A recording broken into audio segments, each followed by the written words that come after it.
In this release, there are a number of enhancements of the rebar constraints dialog, like interactivity with a view, graphical selection, constraints to slope faces, and offset to covers. Previously, when you opened the Rebar Constraints Manager, the position of the element was fixed and you were unable to zoom or pan in the drawing area. You would have to close the dialog, set the desired position for the view, and then reopen the Rebar Constraints Manager.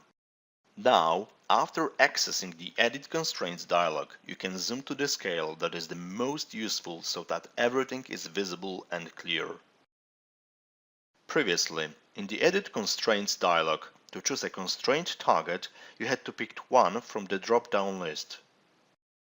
You would have to select each one until you got the needed constraint. Now, after accessing the Rebar Constraints Manager, you can graphically select the desired constraint so that you can work faster and more efficiently. Previously, in the Edit Constraints dialog, the option To Cover would automatically place the bar segment to the cover of the element without the possibility to introduce an additional distance.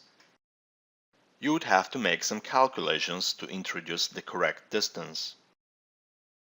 Now, you have the possibility to introduce the distance directly.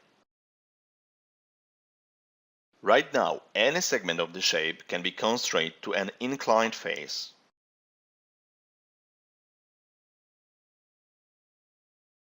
All these enhancements increase usability and model definition completeness, as well as enable the reinforcements to be updated correctly based on any calculated changes, helping to keep the designs coordinated and accurate.